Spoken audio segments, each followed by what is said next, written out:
If you're watching this video, you probably made the same crazy decision as me and started a business when you have no money to fund it. If that is the case, then this video will be of benefit to you. 18 months ago, I started a business with no job, no money, no savings, and really, honestly, no idea. In the time since then, I have tried a lot of things when it comes to marketing and learned a lot from them. So in this video, I want to teach you those initial lessons that I learned so that you don't have to learn them yourselves, hopefully saving you time and money in the process. The plan is to talk through stuff like warm leads, cold leads, leafleting, social media, SEO. So here we go.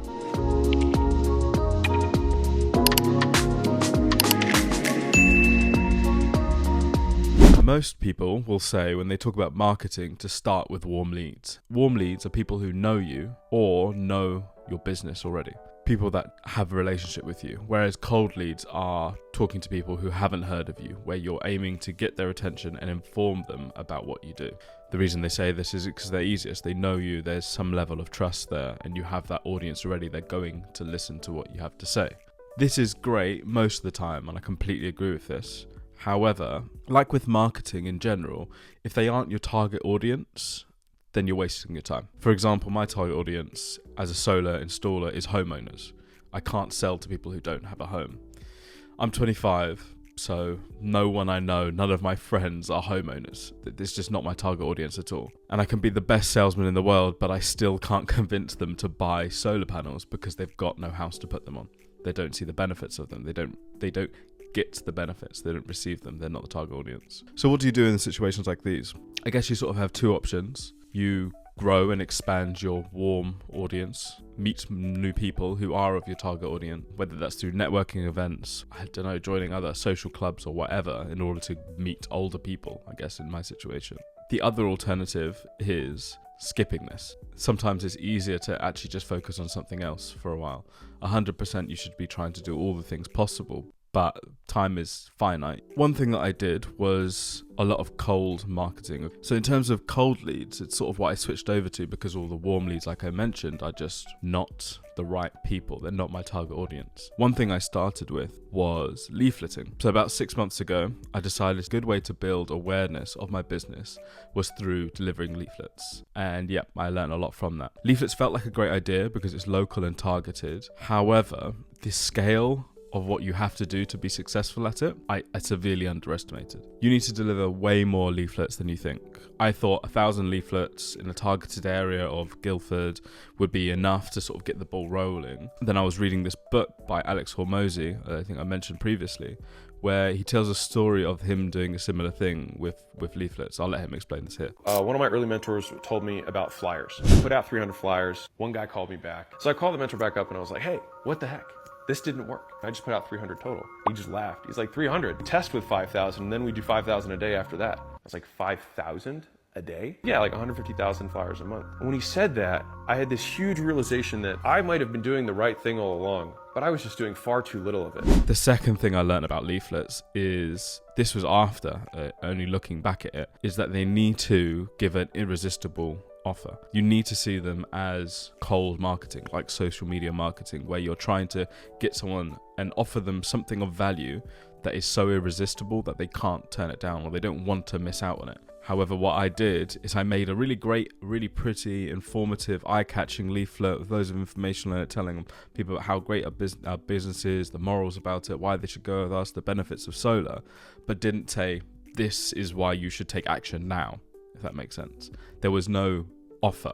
That's again something I only learned after reading Alex Hormozy's book, $100 Million Offers. Great book, by the way, highly recommend it.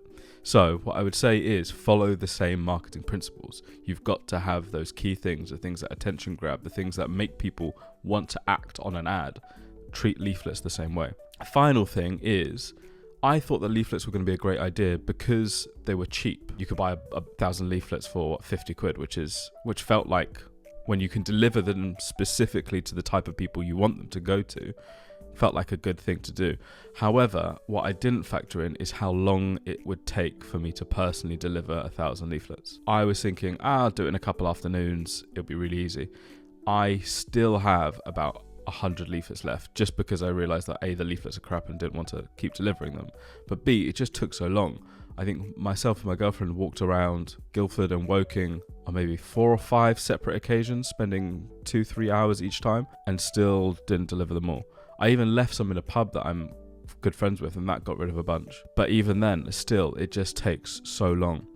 So one thing I would recommend is trying and doing the research first into seeing, okay, leaflets cost this much, but how much does it cost to get someone to deliver them, get them whether into a paper or something like that, because doing them yourselves, even if you have someone helping you, it's just, for the quantity you need to do, not possible at all. So the next thing I tried was social media, and this is sort of something that everyone harps on about, but it's not as simple as it seems. And I think a lot of the time people sell false promises on it and saying, oh, you can grow this much in this time, but I think those are exceptions to the rule. Most of the time it's just monotonous, constant pain of trying to grow and trying to develop and trying to build an audience. And I think content creation, to the level that you need to do it, is almost like having a full-time job. To put out the amount and level of content that is required to start building traction, it's something that feels like no one talks about.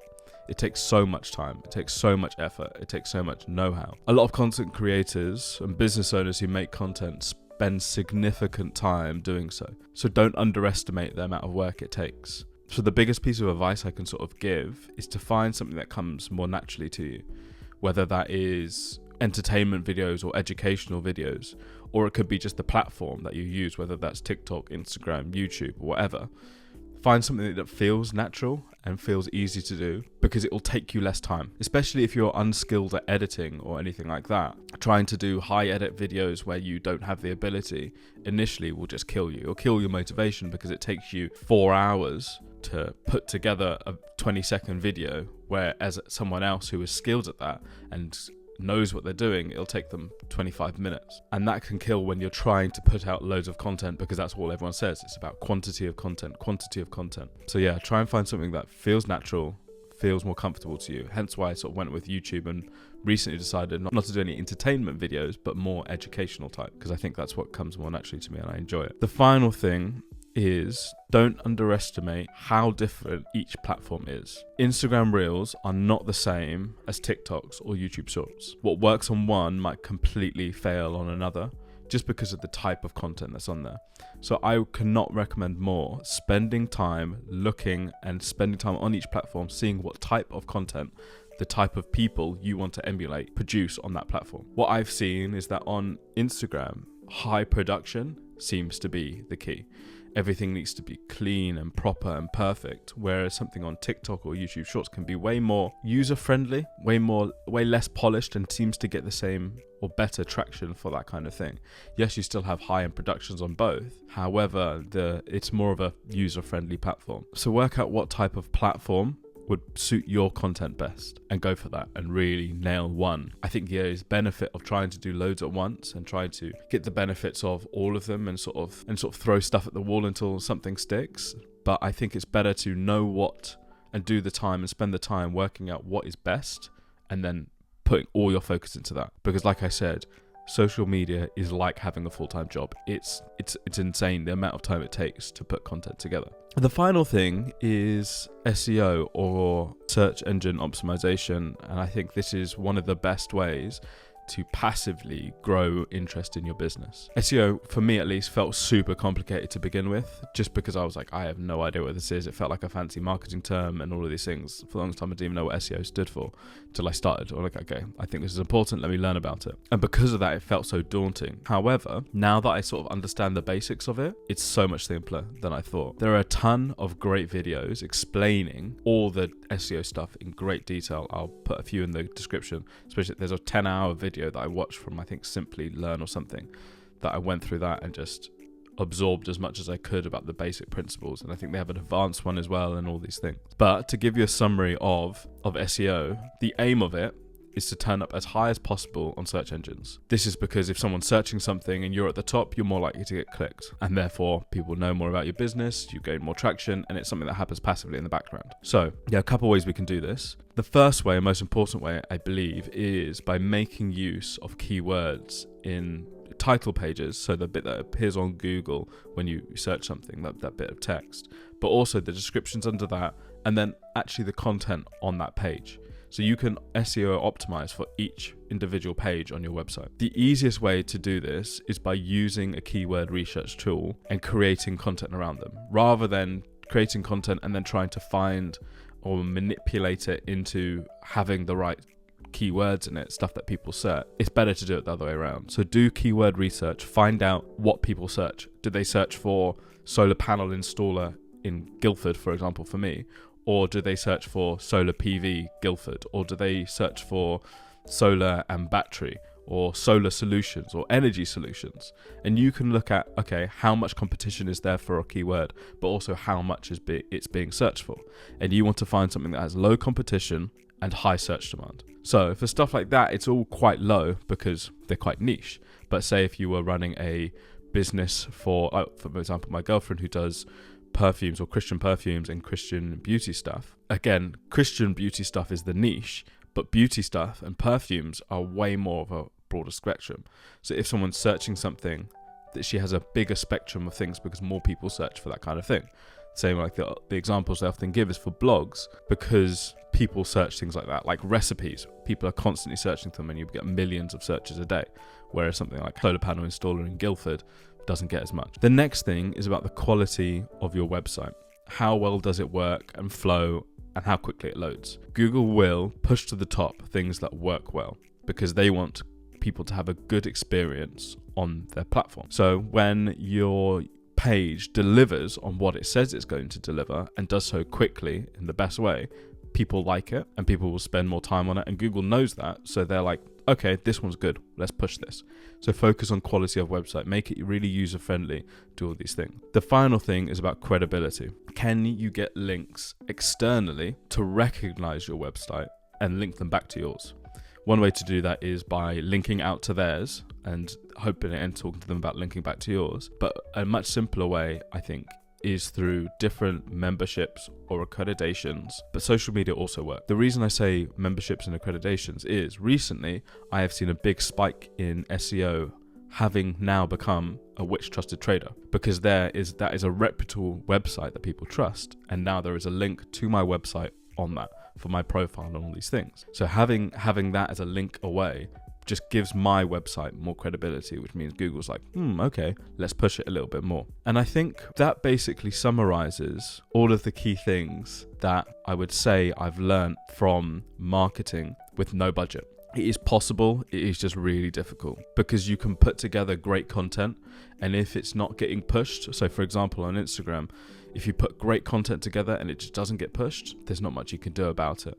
And I think initially it's great to have some budget to, obviously, to spend on getting that initial traction. But first, before you do that, learn what is good content, get good at making good content, and then spend on getting the push. Because it's no point pushing crap because no one's going to watch it anyway. To summarize, things that I would say is make a website, nail the SEO stuff, learn as much as you can because you only have to do it once.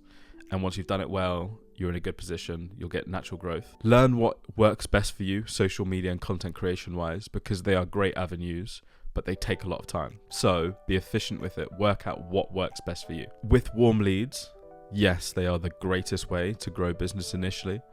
However, if your target audience is not among the people that you know, it's not going to work as well. And finally, leaflets are a great way.